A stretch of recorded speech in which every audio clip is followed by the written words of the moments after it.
கொற்றவை மனமிறங்கவில்லை.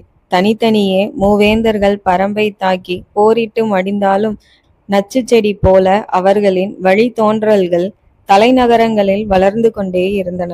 எனவே உன் தாயின் வேண்டுதல் நிறைவேறவே இல்லை. அந்த வருத்தத்தினால் கொற்றவையை பார்க்க போவதை நிறுத்திவிட்டாள்.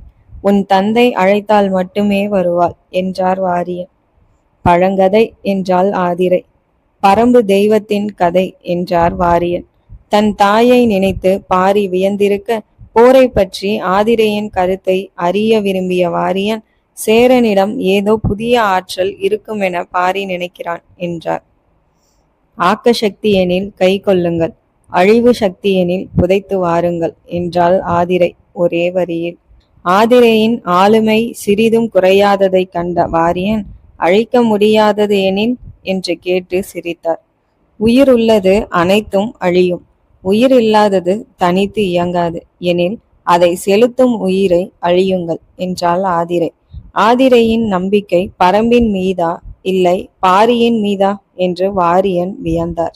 உங்களை பார்த்து கொள்ளுங்கள், நான் விரைவில் திரும்பி வருகிறேன் என்று பாரி விடைபெற, பாரி, போர் என்பது அழிவின் உச்சம், கண்களின் முன்னே உயிரானவர்களை இழக்கும் வதை, மனிதனின் உறவு சங்கிலியை சிதற வைக்கும் கொடிய நிகழ்வு.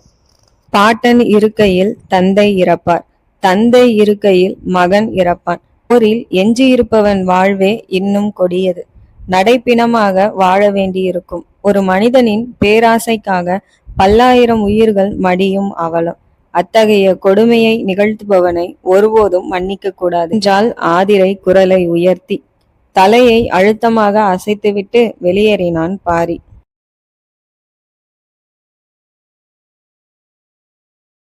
சேரன் செம்மாஞ்சேரல் முத்திரக்காட்டிற்கு செல்ல புறப்பட்டு கொண்டிருந்தான். மனதில் சிறிய விதையாய் விழுந்த தகவல் ஒன்று முளைத்தெழுந்து துயரமாய் வளர்ந்து கொண்டிருந்தது. சுகேசன் தனது வீரன் மூலம் மலைகளை வசப்படுத்த அனுப்பப்பட்ட 2000 சேர வீரர்களும் கொல்லப்பட்டதாகவும் அவர்களின் உடல்கள் குவித்து வைக்கப்பட்டிருப்பதாகவும் அனுப்பியிருந்த தகவல் வேந்தனை அதிரச் செய்தது. மனதை முற்றிலும் சிதைத்து விட்டிருந்தது. மலைகளை வசப்படுத்த அகப்படையை சேரன் அனுப்பியிருந்தான். அகப்படையினர் எல்லா காலங்களிலும் மானியமும் உன்பலமும் பெற்று சிறப்பாக போரிடும் இணையற்ற வீரர்கள்.